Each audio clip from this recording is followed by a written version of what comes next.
War veteran Mike Thompson had found what he'd been searching for 3 long years in the corner cage of the animal shelter, his former battle companion, German Shepherd Duke. But Duke looked at him like he was a complete stranger. These two comrades who had once saved each other's lives in the heat of combat now seemed like strangers meeting for the first time. Mike's voice trembled with emotion. "Duke, it's me, your buddy." But there was absolutely no recognition in the dog's empty, distant eyes. What had happened to his loyal companion? And could their unbreakable bond ever be restored? Mike Thompson had been searching for Duke for exactly 3 years, 2 months, and 14 days. Ever since that devastating explosion in Afghanistan that had torn their unit apart, sending them to different medical facilities across 2 continents. Mike had lost his leg, his sense of purpose, and his best friend all in one horrific night. Now, at 34 years old, the decorated veteran walked slowly through the corridors of Seattle Animal Rescue, his prosthetic leg creating a subtle rhythm against the polished concrete floors.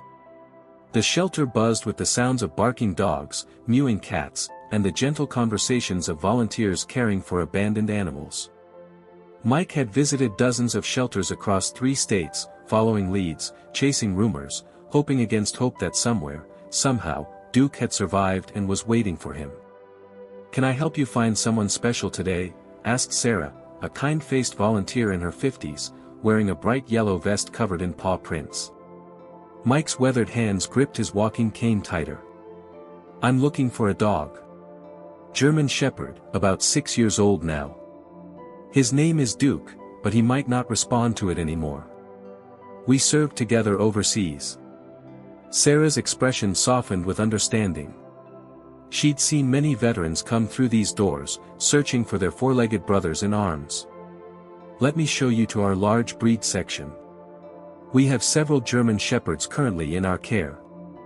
As they walked past rows of kennels, Mike's trained eyes scanned each enclosure methodically.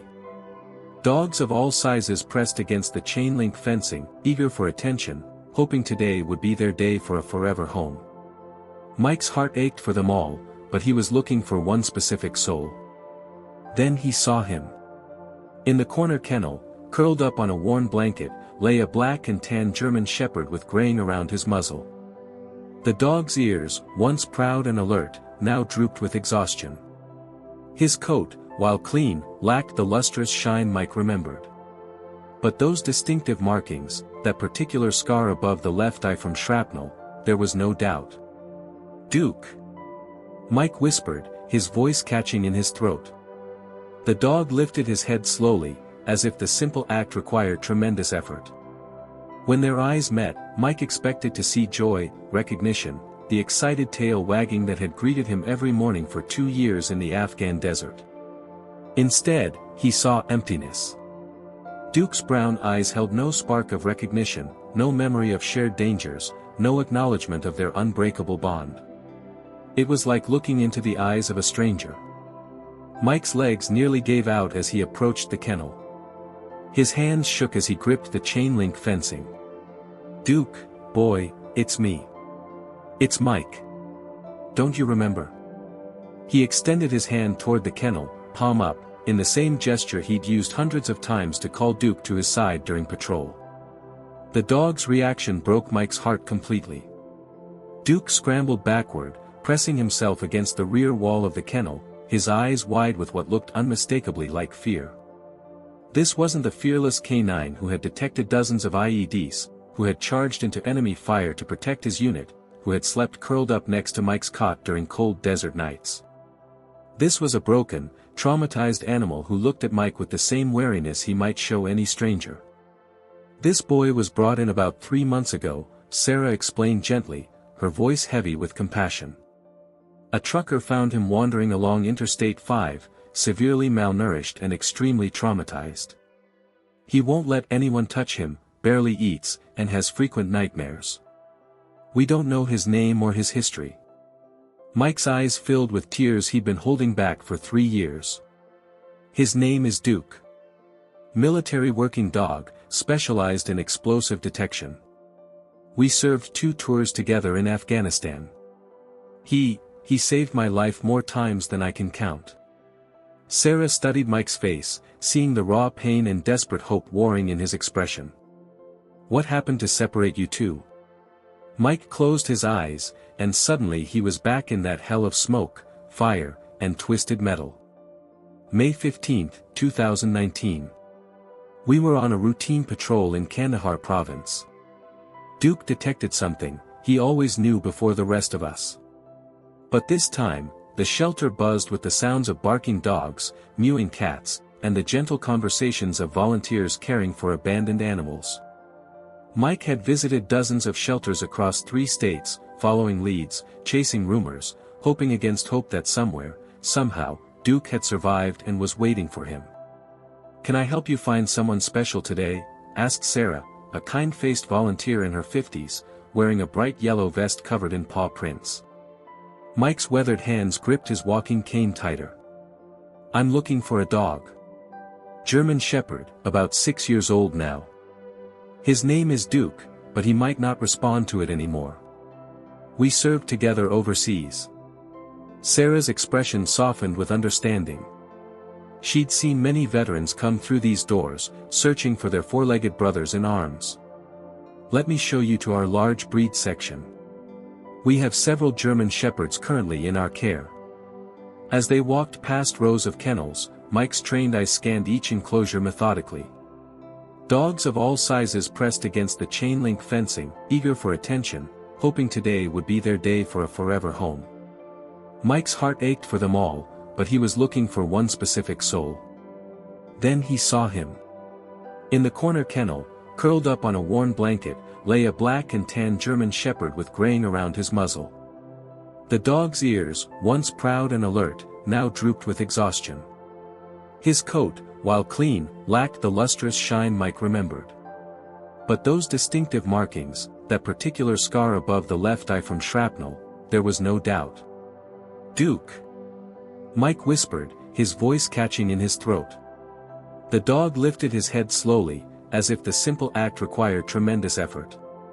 When their eyes met, Mike expected to see joy, recognition, the excited tail wagging that had greeted him every morning for 2 years in the Afghan desert. Instead, he saw emptiness. Duke's brown eyes held no spark of recognition, no memory of shared dangers, no acknowledgement of their unbreakable bond. It was like looking into the eyes of a stranger. The memory hit Mike with the force of that long-ago explosion. He was back in the suffocating heat of the Afghan desert, leading his squad through a narrow market street in Kandahar. Duke trotted beside him, alert and focused, his nose working constantly to detect the chemical signatures of hidden explosives. It had been a relatively quiet morning. The local vendors were setting up their stalls, children played in the dusty alleyways, and for a moment, it almost felt peaceful. Mike should have known better. In Afghanistan, peace was always temporary. Duke suddenly stopped dead in his tracks, his entire body going rigid. His ears snapped forward, and a low, urgent whine escaped his throat, the signal Mike knew meant immediate danger. "Contact front!" Mike shouted to his squad. "Duke's got something." But even as Mike raised his rifle and began directing his men to take cover, he could see they were already in the kill zone. The insurgents had been waiting, watching, timing their attack perfectly. The IED was buried directly beneath their position, and secondary devices were positioned to catch anyone trying to escape. Duke launched himself forward, not away from the danger but toward it, trying to locate the exact position of the primary device. It was what he'd been trained to do, what his brave heart compelled him to do, protect his human family at any cost. The explosion, when it came, was like being inside the mouth of a volcano. The world disappeared in a blast of orange fire, choking smoke, and the terrible sound of metal and stone becoming projectiles. Mike felt himself lifted off the ground, tossed like a rag doll, before crashing into the rubble of a collapsed wall. When the ringing in his ears finally subsided enough for him to process sounds, Mike tried to move and screamed. His left leg was pinned beneath a massive chunk of concrete, blood pooling around him in the dust. Shrapnel had torn through his body armor, and he could feel his consciousness slipping away with each heartbeat. "Duke," he called out, his voice barely a whisper. "Duke! Through the smoke and debris, Mike saw movement. Duke emerged from the wreckage, limping heavily, blood matting his fur, but alive. The loyal dog dragged himself to Mike's side, pressing his warm body against his wounded handler. "Good boy," Mike whispered, his hand finding Duke's head. "Good boy. Go get help. Go find the others." Duke whined, reluctant to leave his wounded partner. But Mike pushed him weakly. "Go, Duke. That's an order." It was the last thing Mike remembered before the darkness took him. Back in the present, Mike wiped tears from his eyes and looked directly at Sarah. "I want to adopt him. Today. Right now." Sarah's expression was compassionate but cautious. "Mike, I can see how much this dog means to you. But I have to be honest, Duke is one of our most challenging cases. He requires specialized care, patience, and understanding. Our veterinarian, Dr. Martinez, would need to speak with you first." "I don't care how challenging he is," Mike said firmly. "He's my responsibility. He's my partner. I won't abandon him again." 20 minutes later, Mike found himself in a small consultation room with Dr. Elena Martinez, a woman in her 60s whose gentle demeanor radiated both competence and compassion. Her graying hair was pulled back in a practical ponytail, and her dark eyes held the wisdom that came from years of healing traumatized animals. "Sarah tells me you believe this dog served with you overseas," Dr. Martinez said, settling into her chair with a thick file folder. "I don't believe it, I know it," Mike replied. "That's Duke. I'd recognize him anywhere.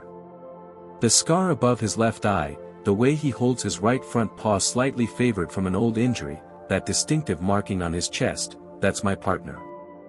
Dr. Martinez opened the folder and showed Mike several veterinary reports. "This animal has been through significant trauma, both physical and psychological.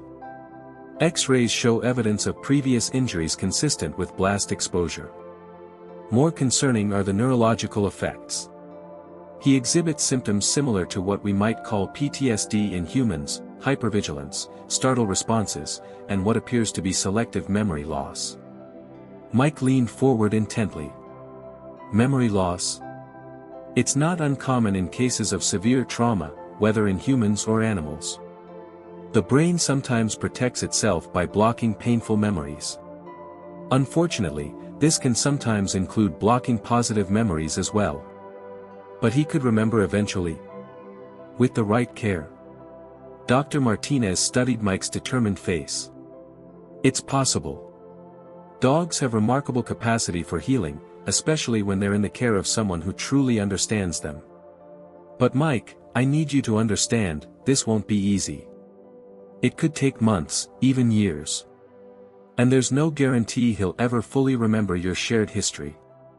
Mike's jaw set with the same determination that had carried him through 2 combat tours. "Doctor, that dog saved my life more times than I can count. He never gave up on me, not even when I was bleeding out in the middle of nowhere. I'm not about to give up on him now." 3 hours later, Mike was leading Duke out of the shelter on a sturdy leather leash. The dog walked stiffly, keeping maximum distance from Mike while still being guided forward.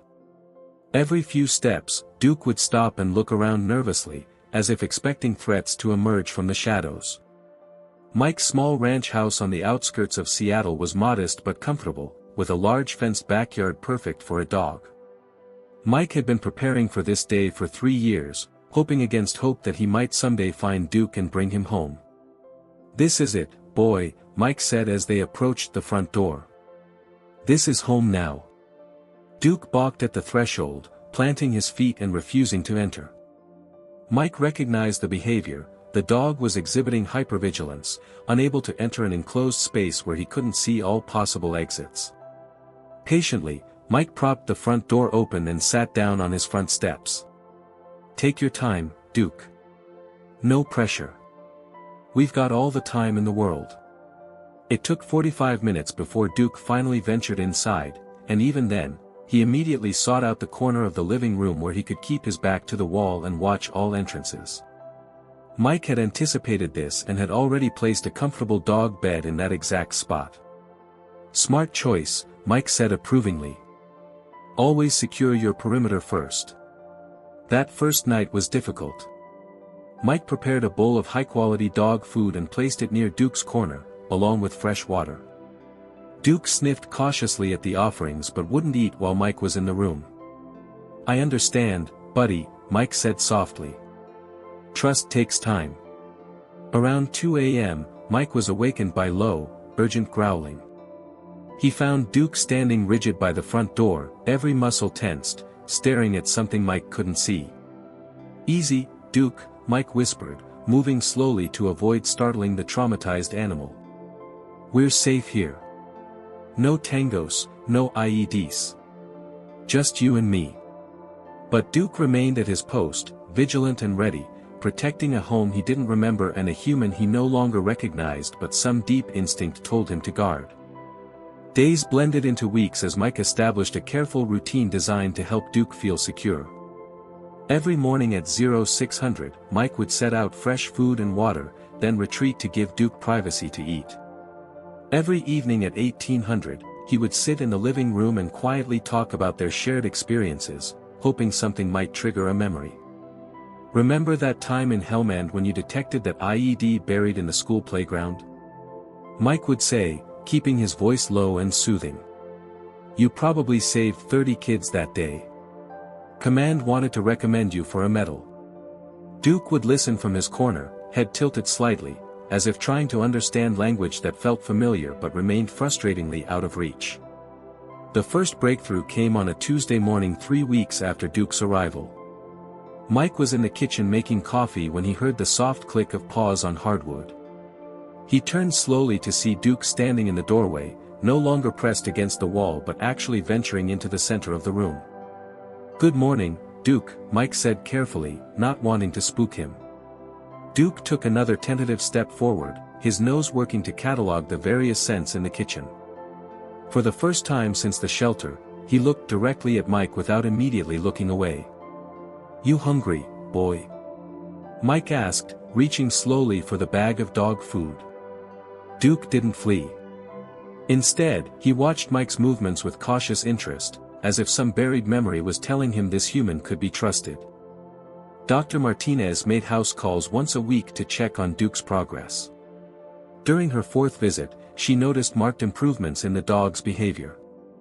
"He's eating regularly now, maintaining a healthier weight, and his coat is starting to regain some luster," she observed, watching Duke from across the room. "More importantly, he's making eye contact with you. That's significant progress for a dog with his level of trauma." "But he still doesn't remember me," Mike said, frustration creeping into his voice. "Sometimes I think I see a flicker of recognition, but then it's gone." Dr. Martinez nodded understandingly. "Mike, the brain is incredibly complex. Memory recovery isn't linear, it comes in fragments, triggered by specific stimuli. Has he shown any response to familiar commands or situations?" "I've tried basic commands, sit, stay, heel. Nothing. It's like his training was completely erased. Try something more specific to your shared experience." Military dogs often retain muscle memory for specialized commands even when other memories are blocked. That evening, Mike decided to test Dr. Martinez's theory. Instead of the standard civilian dog commands, he used the tactical signals he and Duke had developed during their deployment. "Thunder," he said quietly, using Duke's military call sign. "Thunder, eyes on me." Duke's ears snapped to attention. His head turned toward Mike with a sharpness that hadn't been there moments before. For a brief second, his posture shifted into something that looked remarkably like the alert stance Mike remembered from their patrols. "Thunder," Mike repeated, his heart racing. "Do you remember?" Duke took a step forward, then stopped, confusion clouding his expression. But for that moment, Mike had seen a glimpse of the warrior dog he'd once known. The real breakthrough came during a thunderstorm in early October. Pacific Northwest storms could be intense, with lightning illuminating the sky and thunder rolling across the mountains like artillery fire. Duke had always been sensitive to loud noises since returning from Afghanistan, but this storm triggered something deeper. Mike found him pressed into the corner of the bedroom closet, trembling violently, lost in what was clearly a flashback to some traumatic memory. "Easy, boy," Mike said, slowly entering the closet and settling on the floor nearby. "It's just weather. We're safe." But Duke was far away, lost in whatever hellish memory the thunder had awakened. He panted heavily, his eyes wide and unseeing. Mike did the only thing he could think of. He began talking Duke through it the same way he'd done during actual combat situations in Afghanistan. "Thunder, focus on my voice," he said firmly but gently. "Breathe with me, buddy. In and out. That's not incoming, it's just a storm. We're stateside now. We're home." Gradually, Duke's breathing began to slow. His wild eyes focused on Mike's face. "That's it, Thunder. Come back to me." And then, for the first time in 3 years, Duke moved toward Mike instead of away. The traumatized dog crawled across the small space between them and pressed his head against Mike's chest. Mike's hands shook as he gently stroked Duke's fur. "There you are, buddy. There's my good boy." Duke whined softly, not in fear, but in recognition. It was a sound Mike hadn't heard since that last night in Afghanistan. The floodgates opened slowly but steadily after that night. Each day brought small signs that Duke was remembering fragments of their shared history. He began responding to his military call sign consistently. He started following Mike around the house instead of maintaining distance. Most significantly, he began exhibiting behaviors that were uniquely theirs. Every morning at 0530, Duke would position himself by the front door in a perfect sit-stay position, exactly how he'd waited for morning patrol assignments. When Mike picked up his keys, Duke's ears would perk up with anticipation rather than anxiety. "You want to go for a ride, Thunder?" Mike asked one morning, and Duke's tail wagged for the first time since the reunion. They drove to a local park where Mike had been taking Duke for short walks. But this time, when they got out of the truck, Duke moved differently. His gait was more confident, his head higher, his scanning pattern more systematic. He was remembering how to be a working dog. "Thunder, heel," Mike commanded, and Duke immediately moved to the proper position at Mike's left side. Mike's eyes filled with tears of joy. "Good boy, Thunder. Outstanding." They walked the perimeter of the park in formation, Mike setting the pace, Duke maintaining perfect position. Other park visitors watched in admiration as the veteran and his dog moved with military precision, two soldiers comfortable in their shared rhythm once again.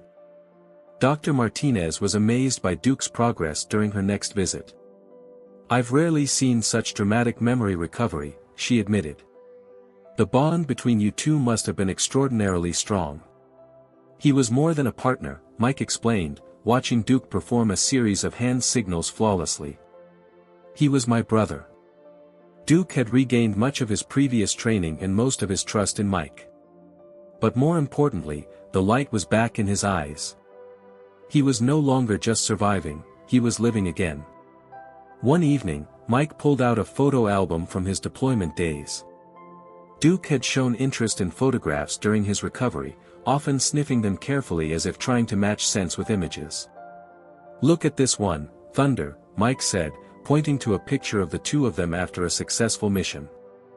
Duke was wearing his tactical vest, tongue lolling happily, while Mike grinned beside him with his arm around the dog's shoulders. Duke studied the photo intently, then looked up at Mike. His tail began wagging, slowly at first, then with increasing enthusiasm. He barked once, a happy, celebratory sound that Mike hadn't heard since before the explosion. "You remember, don't you?" Mike said, his voice thick with emotion. "You remember who we are." Duke's response was to do something he hadn't done since that first day at the shelter. He jumped up, placing his front paws on Mike's shoulders, and licked his face enthusiastically, the same greeting he'd given Mike every morning in Afghanistan. 6 months after bringing Duke home, Mike received an unexpected phone call from his former commanding officer, now Colonel Patricia Williams. "Mike, I've been hearing interesting things about you and Duke through the veteran community," she said. "There's a program I think you both might be interested in." The program paired recovered veterans with military working dogs for therapeutic purposes and community outreach. Schools, hospitals, and veteran support groups were eager to hear their stories and learn about the incredible bond between soldiers and their canine partners. "We'd be honored, Colonel," Mike said, looking at Duke, who was performing his morning security check of the backyard. Their first speaking engagement was at a local high school. As Mike told their story, the deployment, the explosion, the long separation, and the remarkable recovery, Duke demonstrated various commands and behaviors. The students were mesmerized by the display of loyalty, courage, and resilience. "The most important thing Duke taught me," Mike concluded, "is that love and loyalty don't disappear just because they're forgotten. Sometimes they just need the right conditions to bloom again." Duke, as if understanding the significance of the moment, executed a perfect military salute, sitting tall, right paw raised to his temple. The auditorium erupted in applause. 2 years after their reunion, Mike and Duke had become local celebrities in the veteran community. Their story had been featured in newspapers, on television, and in military publications. But for Mike, the real victory wasn't the public recognition, it was the quiet moments at home when Duke would rest his head on Mike's lap during their evening routine.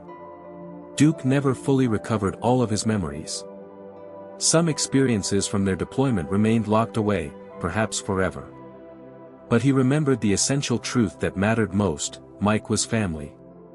They'd both been changed by their experiences, Mike by the loss of his leg and the trauma of combat, Duke by his brain injury and memory loss. But together, they were whole again.